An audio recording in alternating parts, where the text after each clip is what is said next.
Assalamualaikum warahmatullahi wabarakatuh. Di sini saya Nur Aini dengan NIM 225211249. Pada kesempatan kali ini saya akan menjelaskan materi tentang keragaman di tempat kerja, yang mana merupakan tugas ujian akhir semester dari mata kuliah pengantar manajemen kelas 1G. Jadi di sini saya akan menjelaskan mengenai definisi keragaman di tempat kerja, apa saja jenis keragaman di tempat kerja, tantangan dalam mengelola keragaman, dan juga inisiatif keragaman di tempat kerja.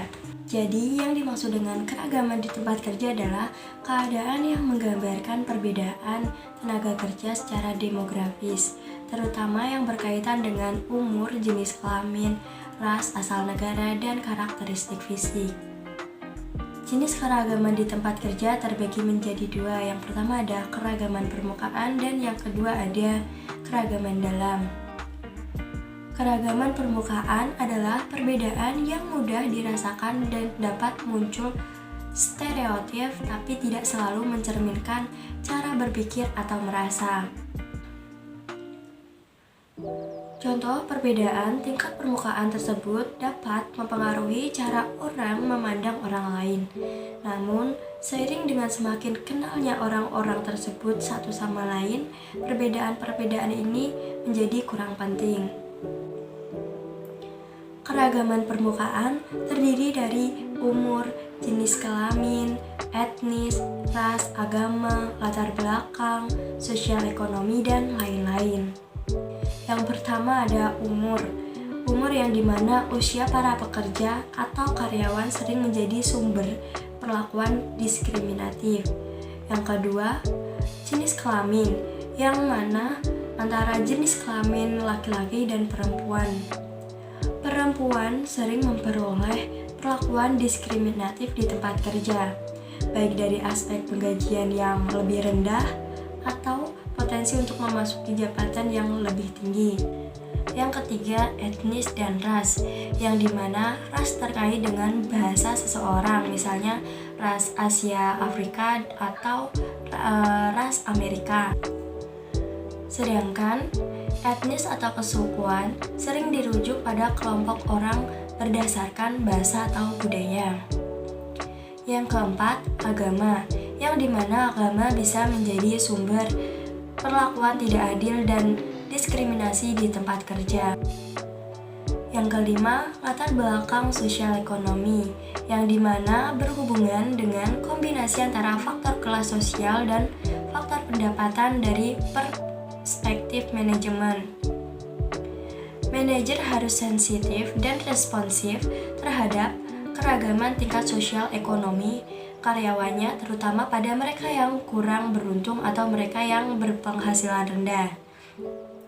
Dan yang terakhir, jenis keragaman lainnya yang sering menjadi sumber perlakuan diskriminatif adalah aspek pendidikan, pengalaman, dan penampilan fisik seseorang. Contohnya kayak kurus atau cantik, gemuk, tampan gitu. Selanjutnya, jenis keragaman tingkat dalam. Keragaman tingkat dalam ada perbedaan dalam nilai-nilai kepribadian dan referensi kerja.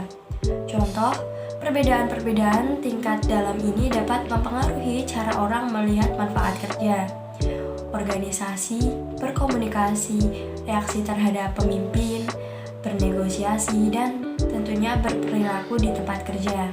Selanjutnya, tantangan dalam mengelola keragaman, yang dimana terbagi menjadi 4. Yang pertama ada komunikasi, yang dimana hambatan persepsi budaya dan bahasa perlu diatasi agar program keragaman berhasil. Tidak efektif dalam berkomunikasi menghasilkan tujuan utama yang kebingungan dan kurangnya kerjasama tim dan moral yang rendah. Yang kedua ada resistensi terhadap perubahan, yang dimana selalu ada karyawan yang akan menolak untuk menerima kenyataan bahwa susunan sosial dan kebudayaan dari tempat kerja mereka berubah. Yang ketiga, pelaksanaan keragaman dalam kebijakan tempat kerja, yang dimana dapat menjadi tantangan utama untuk semua pendukung keragaman Dengan hasil penilaian karyawan dan data penelitian, mereka harus membangun dan menerapkan strategi disesuaikan untuk memaksimalkan efek dari keberagaman di tempat kerja, khusus mereka bagi yang rekomendasi.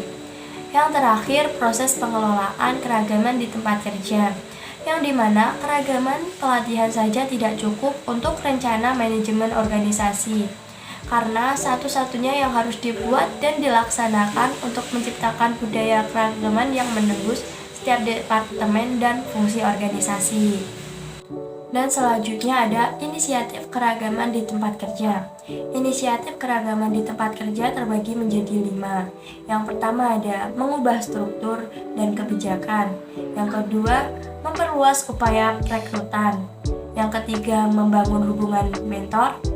Yang keempat, mengakomodasi kebutuhan khusus. Dan yang terakhir, memberikan pelatihan keterampilan keberagaman.